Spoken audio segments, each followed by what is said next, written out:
Hello guys, welcome to the NCERT Warriors classes. This is Anupam. Today I will teach you poem third. Name of the poem is Keeping Quiet and its poet is Pablo Neruda. Now let's see the introduction of this poem. This poem tells us that once in a while you should do an introspection. Introspection का मतलब क्या होता है? अपनी गलतियों को self examine करना, यानी कि एक बारी किसी भी समय चुप रहना और अपनी गलतियों को मानना. And understand the meaning of life. तुम अपनी लाइफ में क्या कर रहे हो और क्या क्या तुम्हारी गलतियां हैं.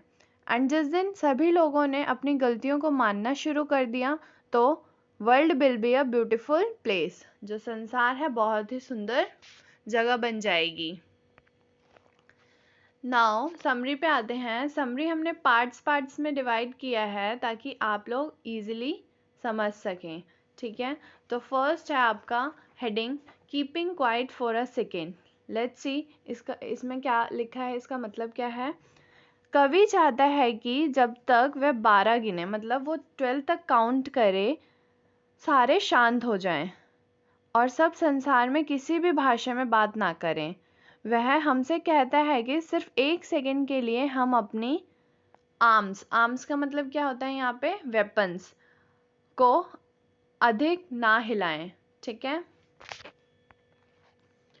सेकेंड आता है हमारा an exotic moment. Exotic moment एक अनूठा मोहक क्षण या फिर पल.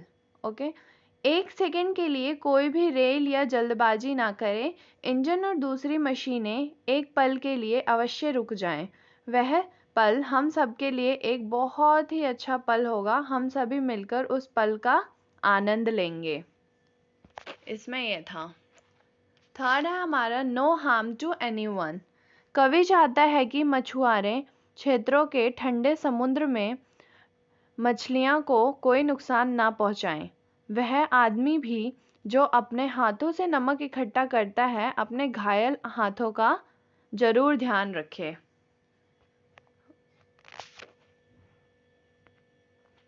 फोर्थ आता है आपका no wars of any kind. इसका मतलब क्या है, किसी भी प्रकार का कोई युद्ध नहीं.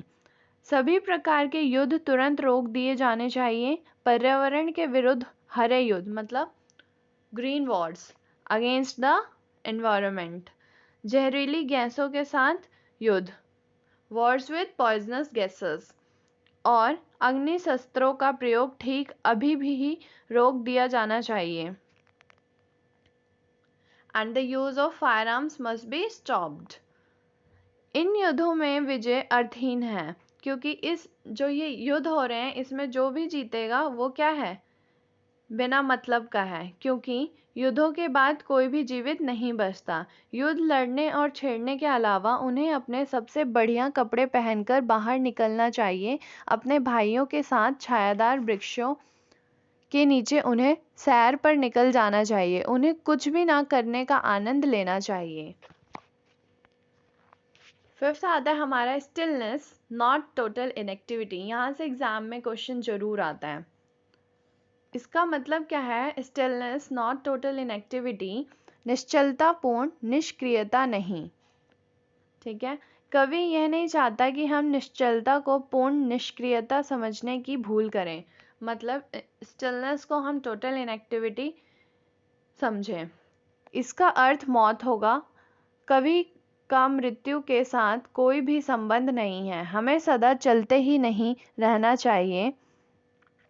थोड़ी देर हमें आराम भी करना चाहिए.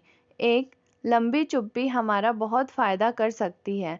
जब आदमी स्वयं को समझने में असफल होते हैं तो वे निराश हो जाते हैं. जब वे स्वयं को मौत से डराना शुरू कर देते हैं तो वे असहाय अनुभव करते हैं.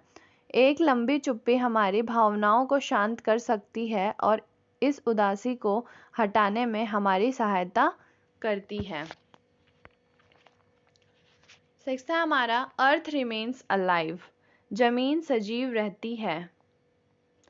एक बार फिर कवि हमें याद दिलाता है कि निश्चलता का अर्थ पूर्ण निष्क्रियता नहीं होता. हम पृथ्वी से शिक्षा प्राप्त कर सकते हैं. जब हर चीज़ मृतप्राय प्रतीत होती हैं, पृथ्वी सजीव रहती है।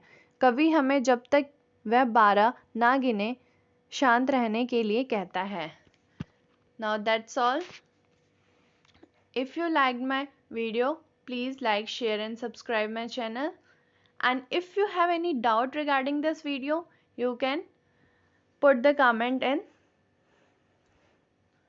message box.